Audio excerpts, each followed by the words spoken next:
2 दिन 2 बड़े आयोजन, एक तरफ तो विकास का एजेंडा और दूसरी तरफ चुनावी तैयारी।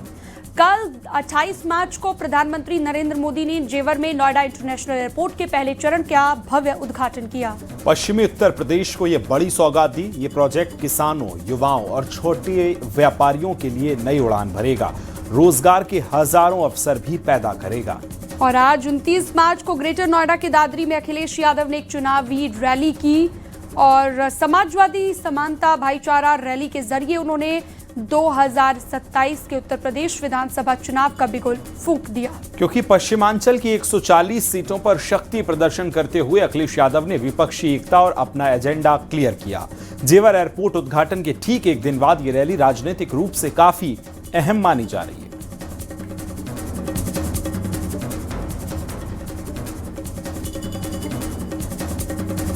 पश्चिमी उत्तर प्रदेश 2027 की सियासी लड़ाई का सबसे बड़ा मैदान बनने जा रहा है, जिसका आगाज हो चुका है, जिसमें एटीएम की बहस अब राजनीतिक तीर तलवार बन चुकी है। एटीएम पर बीजेपी और समाजवादी पार्टी आमने सामने हैं। इसी से जुड़ी एक रिपोर्ट आपको दिखाते हैं।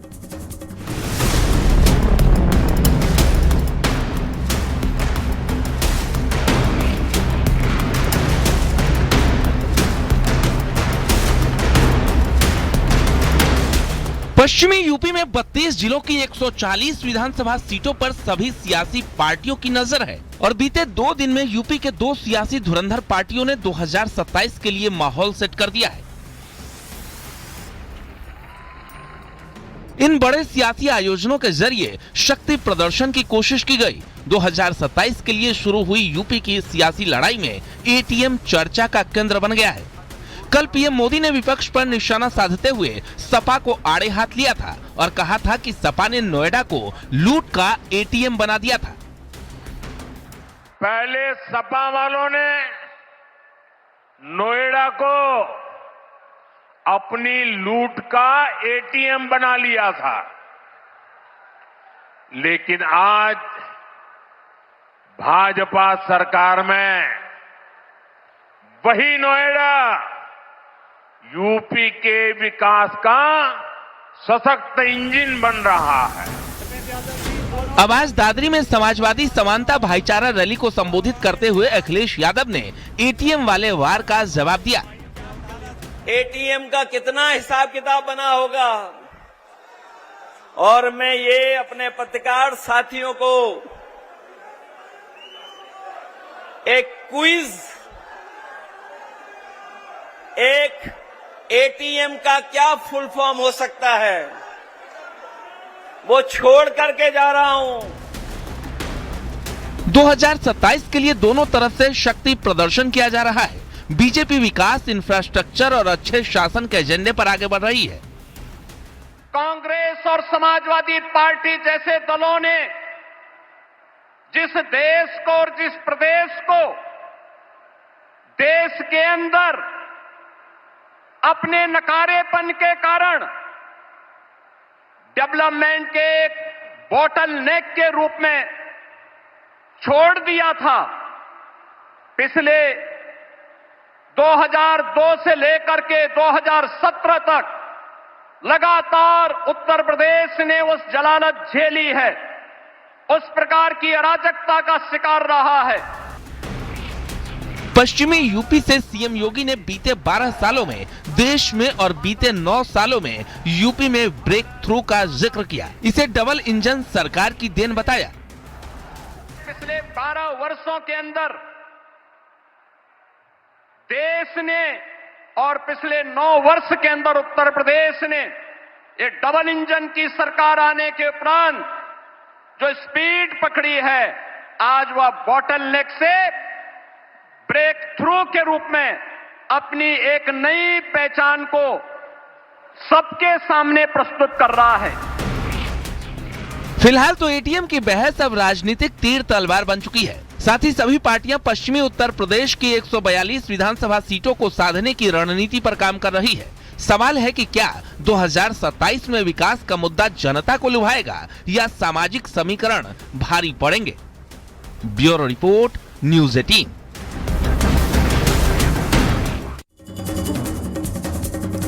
उधर यूपी में मेहमान पर सियासी महाभारत छिड़ा हुआ है। समाजवादी पार्टी मेहमानों की विदाई करने की बात कर रही है, तो बीजेपी से समाजवादी पार्टी का मानसिक दिवालियापन बता रही है। तेजी जी कहाँ के रहने वाले हैं आपको मालूम होगा? गुजरात के हैं। गुजरात से मेरे घर कोई आएगा तो मेहमानी तो होगा, और क्या होगा। देखिए, समाजवादी पार्टी पूरी तरह से मानसिक दिवालियेपन का शिकार है। समाजवादी पार्टी को प्रदेश की जनता ने 4 बार सरकार बनाने का अवसर दिया। प्रदेश में गुंडा राज, माफिया राज, लूट का राज इन्होंने बनाने का काम किया था। अखिलेश यादव जी कभी भी सफल नहीं हो पाएंगे। वो भाईचारा की बात करते हैं, जबकि वास्तव में वो परिवार डेवलपमेंट अथॉरिटी चलाते हैं। समाज में किसी भी वर्ग से उनका कोई लेना देना नहीं है। ग्रेटर नोएडा की दादरी में अखिलेश यादव की रैली पर डिप्टी सीएम केशव प्रसाद मौर्य ने निशाना साधा। केशव प्रसाद मौर्य ने कहा कि समाजवादी पार्टी की दादरी रैली सद्भावना की नहीं बल्कि दुर्भावना की रैली साबित हुई। रैली उस अराजक दौर की याद दिलाने की कोशिश थी जब कानून व्यवस्था सवालों के घेरे में थी। अपराधियों का मनोबल उस वक्त ऊंचा था, आम नागरिक खुद को असुरक्षित महसूस करता था, लेकिन आज का उत्तर प्रदेश बदल चुका है। जनता साफ साफ कह रही है कि उसे न गुंडा राज चाहिए न तुष्टीकरण, उसे चाहिए सुशासन, सुरक्षा और निरंतर विकास।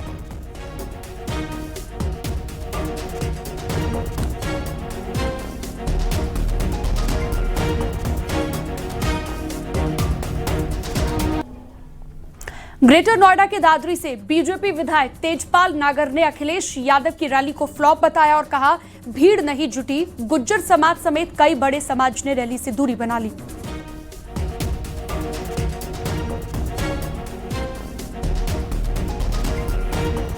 जिसको रैली को आह्वान बता रहे हैं वह जमीनी हकीकत से पूरी तरह फ्लॉप साबित हुई।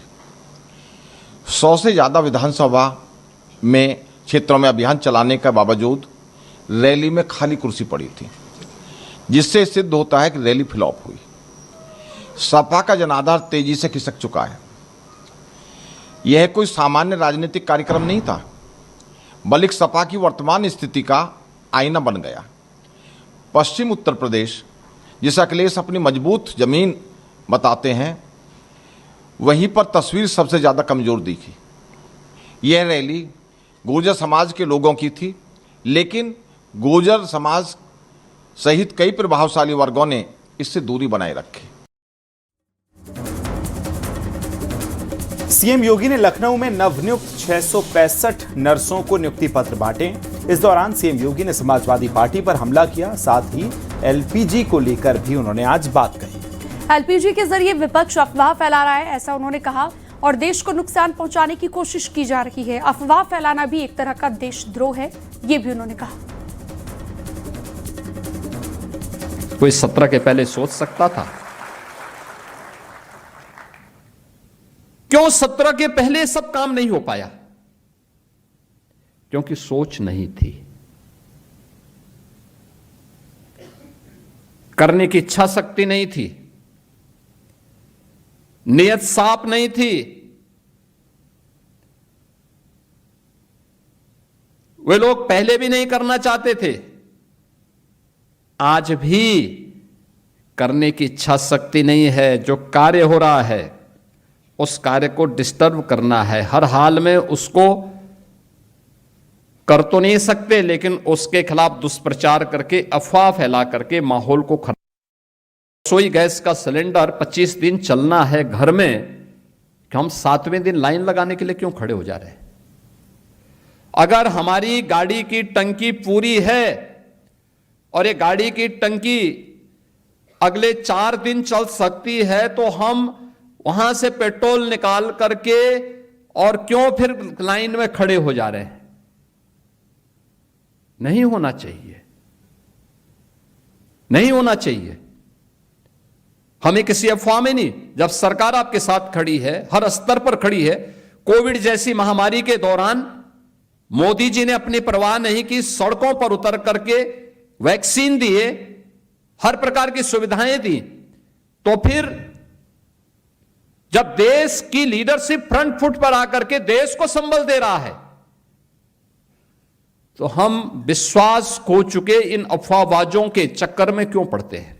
एकदम नहीं पढ़ना चाहिए, किसी को नहीं पढ़ना चाहिए।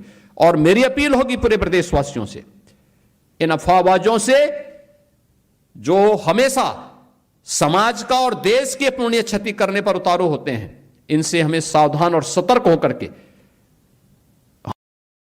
जयप्रकाश जी के नाम पे वो बिल्डिंग दिखाई देती है, उसका एस्टिमेट कितना था मालूम आपको? बनाने के लिए जब पूरी कोई भी प्रक्रिया, कोई भी भवन बनाया जाता है, उसकी प्रक्रिया के लिए तो उसको डिटेल प्रोजेक्ट रिपोर्ट कहते हैं, डीपीआर, विस्तृत परियोजना रिपोर्ट। उसकी विस्तृत परियोजना रिपोर्ट और वो चीजें तय होती हैं कि अब इसके बाद इसमें कोई भी रेट बढ़ेगा नहीं, कोई भी एस्टिमेट अब इसमें रिवाइज नहीं होगा, क्योंकि उसमें विशेषज्ञों के द्वारा एक पूरी एक व्यवस्था बनाई जाती है। डीपीआर था उसका 200 करोड़ का। कितना खर्च हुआ? खर्च हो गया 800 करोड़ और अभी भी अधूरी है।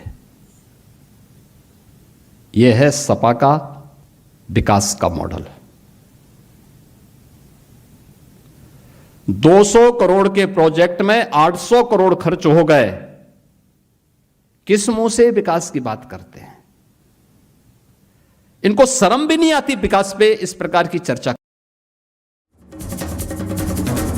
योगी सरकार अब विकास के साथ साथ आध्यात्मिक राष्ट्रवाद को गांव-गांव तक पहुंचाने में जुटी है। सूबे के हजारों उपेक्षित मंदिरों के जीर्णोद्धार के लिए सरकार ने बड़ा बजट आवंटित किया है, क्योंकि पश्चिम से पूर्व और ब्रज से लेकर बुंदेलखंड तक भक्ति की नई लहर बह रही है, लेकिन विपक्ष इसे चुनावी ध्रुवीकरण बता रहा है। इसी से जुड़ी रिपोर्ट आपको दिखाते हैं।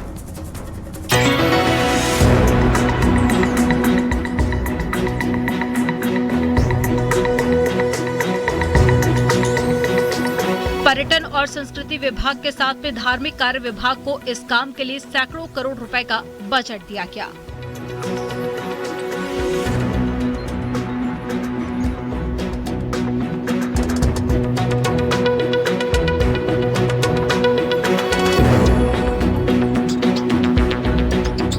मकसद सिर्फ बड़े बड़े मंदिरों का कायाकल्प नहीं है, बल्कि ग्रामीण इलाकों में सदियों से उपेक्षित पड़े देव स्थानों को नई जान देना भी है।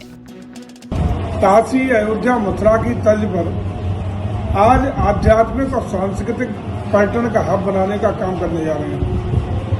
वहाँ की 24 कोसी परिक्रमा के आसपास और उसको पड़ने वाले सभी धार्मिक तीर्थ स्थलों को नया आयाम देने का काम कर रहे हैं। कल की अवतार की इस पुण्य भूमि पर हम टेम्पल इकोनॉमी के रूप में उसको विकसित करने का काम कर रहे हैं।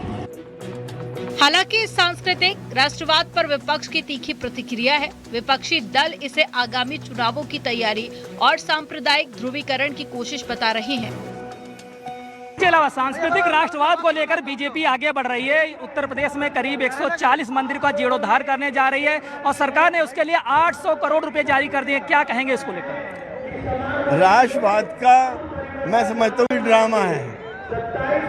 राष्ट्रवाद वो होता है कि आप अपने देश का सांप्रदायिक सौहार्द, हिंदू मुस्लिम इत्तेहाद को बरकरार रखिए, न कि आप हिंदू मुसलमान करके, पाकिस्तान करके, घुसपैठिया कर करके आप हिंदू भाइयों को बेवकूफ बना के वोट पोलराइज करें।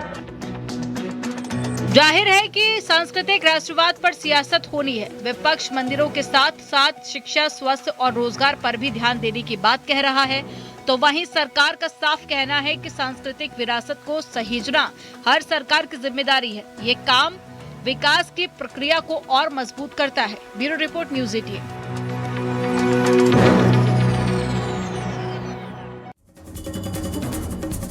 वाराणसी के दाल मंडी इलाके में सड़क चौड़ीकरण के नाम के लिए आज एक बार फिर प्रशासन ने बड़ी कार्रवाई शुरू कर दी है। हथौड़ों के बाद अब बुलडोजर भी सक्रिय हो गए हैं। पीडब्ल्यूडी की टीम करीब 30 मकानों के ध्वस्तीकरण की कार्रवाई में जुटी है। आपको एक रिपोर्ट दिखाते हैं।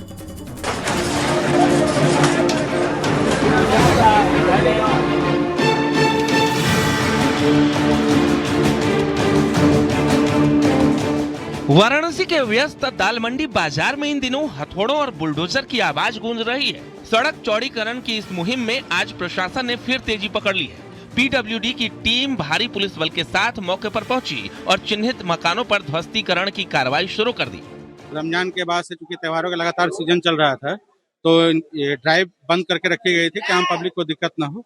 और आज लगभग 30 मकानों के ऊपर कार्रवाई है और ये पीडब्ल्यूडी की कार्रवाई है, जिसपे जो है हम लोग जो है भवन का क्रय कर चुके हैं। अभी तक कुल 25 मकानों को पूर्ण रूप से ध्वस्त किया जा चुका है।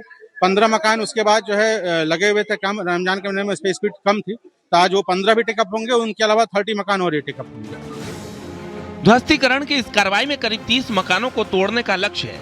सूत्रों के मुताबिक अब तक इस पूरे अभियान में लगभग 40 मकान ध्वस्त किए जा चुके हैं। तंग गलियों में मशीनों को लाने के लिए खास इंतजाम किए गए हैं। इलाके में सुरक्षा के पुख्ता बंदोबस्त है। पुलिस की भारी तैनाती के साथ ड्रोन से निगरानी भी की जा रही है। होली और ईद के बाद दाल मंडी में आज बड़ी कार्रवाई एक बार फिर से शुरू हो गई और इसके अंतर्गत बकायदा हथौड़े के बाद अब बुलडोजर की जो गरज है वो भी सुनाई दे रही है। तस्वीरों में आप देखिए कि बुलडोजर द्वारा जो ध्वस्तीकरण की जो कार्रवाई है वो शुरू हो चुकी है। पीडब्ल्यूडी के साथ आज 30 मकानों में एक साथ हाथ लगाया गया था और क्रमवार ये जो काम है ध्वस्तीकरण का वो लगातार बढ़ता जा रहा है। हथौड़े के साथ साथ अब बकायदा बुलडोजर भी मंगवाया गया और बुलडोजर से बकायदा जो ध्वस्तीकरण की जो कार्रवाई है वो शुरू हो गई है। दाल मंडी की 650 मीटर लंबी गली को करीब 17.5 मीटर यानी 60 फुट चौड़ा किया जाएगा। फिलहाल यहाँ सड़क सिर्फ 3-4 मीटर चौड़ी है, जिससे ट्रैफिक की भारी समस्या रहती है। नई सड़क बनने से काशी विश्वनाथ धाम के गेट नंबर 4 तक श्रद्धालुओं और पर्यटकों को सुविधा मिलेगी। साथ ही मैदागिन गोदोलिया जैसे अन्य रूटों पर भीड़ कम होगी। Bureau report, news 18।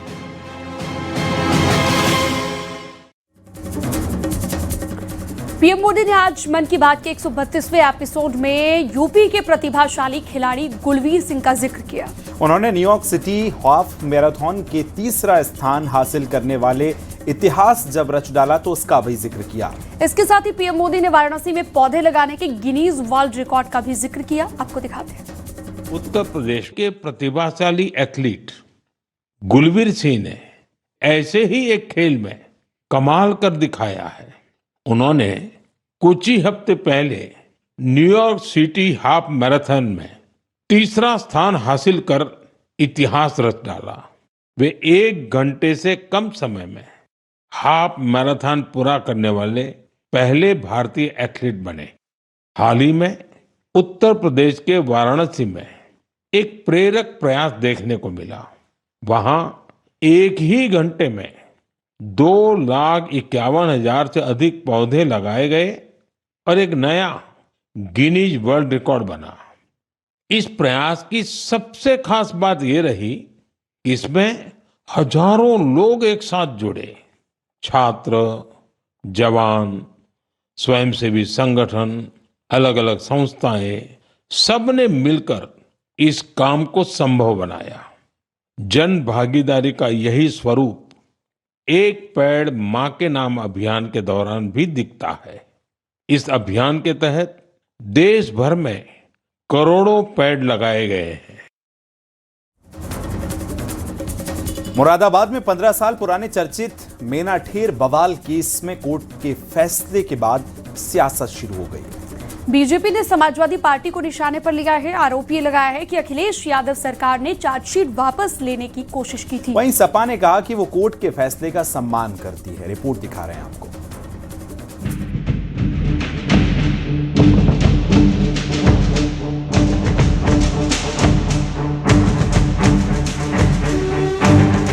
मुरादाबाद की कोर्ट ने 15 साल पुरानी एक बेहद संवेदनशील घटना पर अपना फैसला सुना दिया। मेनाठेर थाने के असालत नगर बघा गांव में 6 जुलाई 2011 को जो बवाल हुआ था, उसमें शामिल 16 दोषियों को कोर्ट ने आजीवन कारावास की सजा सुनाई। इस मामले में कई मुकदमे दर्ज हुए। बीजेपी का आरोप है कि जब अखिलेश यादव मुख्यमंत्री बने तो समाजवादी पार्टी ने इस हमले की चार्जशीट वापस लेने की कोशिश की, लेकिन कोर्ट ने इसे मंजूर नहीं किया। और जो पुलिस की गाड़ियां तोड़ी गई, जलाई गई, थाना चौकी लूटा गया, वो सब अखिलेश यादव ने अपने चहेते अफसरों से खत्म करवा दिया। लेकिन आज अखिलेश यादव को क्षमा मांगना चाहिए। दूसरी ओर समाजवादी पार्टी ने कोर्ट के फैसले का सम्मान करने की बात कही है। समाजवादी पार्टी के जो कार्यकर्ता हैं, हम समाजवादी लोग महिलाओं के सम्मान में कोई कोताही नहीं बरतते और हम कोर्ट के फैसले का सम्मान करते हैं और समाजवादी पार्टी हमेशा महिलाओं के सम्मान के साथ खड़ी है। दरअसल पूरा मामला तब शुरू हुआ जब गांव में एक युवती से छेड़छाड़ के आरोपी को गिरफ्तार करने पुलिस टीम पहुंची थी। आरोपी को पकड़ते ही भीड़ ने कुरान के अपमान का आरोप लगाकर हिंसा भड़का दी थी। हालात इतनी तेजी से बिगड़े कि तत्कालीन एसएसपी अशोक कुमार सिंह और उनकी टीम को भीड़ ने घेर लिया।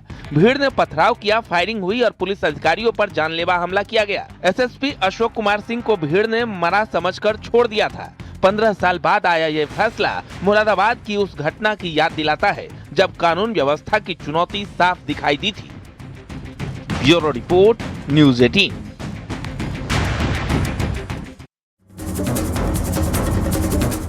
न्यूज़ 18 का कार्यक्रम यूपी कमिश्नरी कनेक्ट कॉन्क्लेव का आज समापन हो गया। 18 मंडलों के सफर के बाद आज यूपी कमिश्नरी कनेक्ट का समापन लखनऊ में हुआ। इस कार्यक्रम में यूपी के विकास की बात से लेकर कानून व्यवस्था तक चर्चा हुई। जिले भर के अधिकारियों से संवाद हुआ तो मंत्रियों ने भी अपनी अपनी बातें रखी। SCR में वो क्या कुछ खास होगा जो आप लोगों ने प्लानिंग कर रखी है? देखिए, ये SCR बनने की आवश्यकता क्यों है कि लगातार लखनऊ के ऊपर पर एक तो पॉपुलेशन का पैसे प्रेशर है, साथ ही साथ जो फ्लोटिंग पॉपुलेशन है। दुनिया के कई देश ऐसे हैं कि जिनके पास खाली अगर गाड़ी खरीदेंगे वो तो भी एक परमिट लेना पड़ेगा। तो आखिरकार जो दिल्ली में जो हमको कंजेशन देखने को मिलता है उसका उद्देश्य यही है कि लखनऊ के लोगों को उस प्रकार की स्थिति का सामना न करना पड़े। मैं तो ये नहीं विश्वास करता कि एनकाउंटर नाम का कोई पॉलिसी है। हाँ, जरूर ये है कि अगर पहले पुलिस वाले के ऊपर अटैक हो जाते हैं तो नियमित रूप से भारतीय न्याय सुरक्षा नागरिक सुरक्षा संहिता ये अधिकार देती है कि मिनिमम नेसेसरी फोर्स यूज करने की वो हक पुलिस ऑफिसर को है, वो हक इवन सरकार को भी है। तो इस हक का प्रयोग जो किए जा रहे हैं नियमित रूप से कर रहे हैं।